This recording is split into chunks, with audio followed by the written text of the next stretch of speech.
जड़े पिछले जून 1 और 2 तारीख को रात को दरमियान जड़े गलकारा दी हफ्ता चल रही सी पंजाब दे विच उस टाइम की बस स्टैंड मोगा दे विच जड़े काउंटर दे बाथरूम दे नाल और कई तावां पे दीवार दे नाल किसी अनपहचान व्यक्तियों वालों खालिस्तान जिंदाबाद नारे लिखा गया है और उन्होंने उत्ते एक छोटा से खालिस्तान दी झंडे भी लगाए सन। उदी बारे में साढ़े पुलिस वालों इमीडिएटली असी केस रजिस्टर करके तफ्तीश शुरू कर दी गई, क्योंकि इस तरफ का जड़े नारे लिखना है, स्लोगन्स लिखना है पब्लिक तावां पे, इहदे विच ही थोड़ा से कम्यूनल हारमोनी डिस्टर्बेंस हो सकता है, अमन शांति भी भंग हो सकता है। इस करके इस मुद्दे नूं विषय नूं साडे मोगा पुलिस ने सीरीयस लेंदे हुए प्रॉपर अते साइंटिफिक तरीके नाल प्रोफेशनल वे ते इन्वेस्टिगेशन की है। इन्वेस्टिगेशन के दौरान असी 2 बंदियां नूं आइडेंटिफाई किया, एक दलजीत सिंह है और एक प्रितपाल है। ये दोनों अपने मोगा जिला के रहने वाले हैं। इन्होंने असी आइडेंटिफाई करके नामजद किया और इन्होंने फड़ने वास्ते सिटी पुलिस के सब इंस्पेक्टर दलजीत सिंह इनकी निगरानी में एक टीम असी लाया और एसपीडी एंड मेरे वालों भी इस केस को पर्सनली इन्वेस्टिगेशन को असी फॉलोअप किया। दलजीत ने इन दोनों दोषियों को नंदेड़ महाराष्ट्र तो गिरफ्तार किया और गिरफ्तारी के बाद इन्होंने असी ट्रांसिट रिमांड ते इत्ते लेके आए, फिर इत्ते कोर्ट च पेश करवा के हुण ये दोनों दोषी अपने नाल पुलिस रिमांड ते ने फर्दर पूछताछ चल रही है। इन्हें दी पूछताछ तो ये गल सामने आई है, इन्होंने वारदात की जो वकूआ की पहले कुछ दिनों के पहले विदेश तो एक नंबर तो एक व्यक्ति ने इन्होंने संपर्क किया है और इन्होंने मोटिवेट किया है कौम दी बारे में आपां कुछ गल करनी है और काम करनी है, आपां से धर्म की सेवा है और उन्होंने इस काम करने के उन्होंने इन्होंने ऑफर दिता, तुसी ये काम करवा के सानू देओ, असी तन्नू बहुत भारी मात्रा दे विच पैसा देवांगे। उन्हें यदि पैसा की लालच में आके इन्होंने केस कर दिता।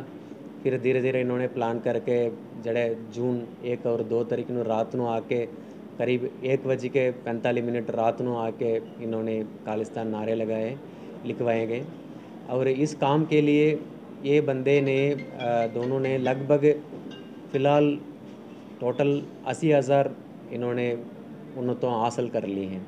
जड़ा बाहर बैठे हैं बंदे, जड़ा इन्हों का हैंडलर है, उन्होंने इन्हों करीब 80,000 भेज दिता और ये मनी इन्होंने वेस्टर्न यूनियन थ्रू आई है और जड़े बीच में कुछ आधार कार्ड आइडेंटिटी वगैरह यूज़ करके इन्होंने मनी पैसा बाहर से मंगवाए गए और फ़िलहाल साढ़े तफ्तीश में ये गल सामने आ रही है, ये जड़े सारे मॉड्यूल है गुरुपतवंत पन्नू जड़े सिख फॉर जस्टिस उन्होंने वालों कराए बने के बारे में कराने के बारे में सानू तस्दीक हो रही है, साढ़े को एविडेंस भी काफ़ी आ रही है और फर्दर इन्वेस्टिगेशन भी चल रही है। और इसके अलावा इस मॉड्यूल दे विच जड़ा गैंगस्टर अरशद अल्लाह का रोल भी असी विचार रहे हैं, वो भी असी इसी स्टेज रूल आउट नहीं कर सकते हैं।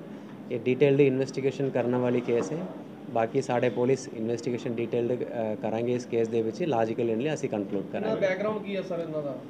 ये मुंडे दोनों इत्ते एक ट्रांसपोर्ट कंपनी है मान ट्रांस कंपनी है मोगा में। बेसिकली ये कंपनी अमेरिका बेस्ड है, मतलब जड़े उत्ते लॉजिस्टिक्स जो ट्रांसपोर्टेशन काम करते हैं उदी एक ऑन साइट तुसी कह लो उत्ते लेबर दा और सैलरी बहुत ज़्यादा देना पैंदा है। उन्होंने वो ट्रांसपोर्ट कंपनी ਨੂੰ मैनेज करने वास्ते इत्ते एक दफ्तर को लाया, ਉਹਦੇ ਵਿੱਚ सस्ता में घट सैलरी ਦੇ ਵਿੱਚ ਮੁੰਡਿਆਂ ਨੂੰ ਬਿਠਾ ਕੇ 24 घंटे मॉनिटरिंग करदा, ट्रक ट्रांसपोर्ट दी मूवमेंट मॉनिटर करदा रहंदा। उस कंपनी ਦੇ ਵਿੱਚ ये दोनों मुंडे काम करते हैं, इन्होंने करीब 10-20 हज़ार महीना की सैलरी लेंदे और इन्वेस्टिगेशन के दौरान ये गल सामने आई है लगातार मई 23 तारीख तो से लेकिन वारदात तक इनके साथ वो टच में है, जड़ा हैंडलर है जिस नंबर से कॉल आया है उन्होंने काफ़ी इन्होंने इंस्पायर किया, मोटिवेट किया। मैं आखिर दे विच ये कहना चाहते हैं अपने पंजाबियों को और पंजाबी नौजवान को सारे में ये कहना चाहते हैं हमारी जड़े सोसाइटी दे ਜਿਹੜੇ शांति मिली है बहुत मुश्किल से मिली है। ਤੁਹਾਨੂੰ ਸਾਰਿਆਂ ਨੂੰ पुराना हिस्ट्री पता है। ऐसे कोई लोग हैं जिन्होंने अमन शांति को भंग करने के लिए इस तरफ का धर्म का नाम पे कम्युनल हारमोनी को ब्रेक करना चाहते हैं।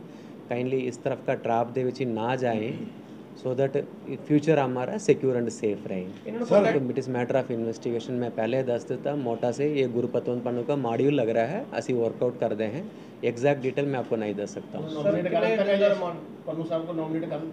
आज ही कर रहे हैं रिमांड कितने चਿਰ ਦਾ ਸਰ इन्होंने रिमांड आज ही खत्म हो रहा है। दोबारा असी कोर्ट से पेश कराएंगे, दोबारा रिमांड लेवाएंगे। तो दो बंदे तो जड़े लिखने में शामिल ने और जड़े फाइनेंशियल बेनिफिट हासिल करने के बारे में और एक दो लोग हमारा को तस्दीक हुए हैं, उन्होंने भी ऐसी जल्दी फड़ी। इन्होंने वारदात के बाद ही तो निकल गए हैं और कंपनी के दौर पे तो इन्होंने नहीं गए हैं। जैसे ही क्राइम कर लिया है दोषी का फिर मन में आ जाता है हमने क्राइम कर लिया है, ये तो निकल गया है, ये आगे आगे मूव करते करते करते नंदेड़ पहुंच गया है। असी भी इमीडिएटली तो असी वर्कआउट करना शुरू कर देता, बट साढ़े टीम असी भी मगर लगे लगे के फिर नंदेड़ असी भी पहुंच गए। पहुंच के असी फिर इन्होंने अरेस्ट किया। तो असी रूल आउट नहीं करना चाहते हैं क्योंकि फ़िलहाल असी ये मॉड्यूल को इन्वेस्टिगेशन को बड़ी डिटेल्ड करना ज़रूरत है।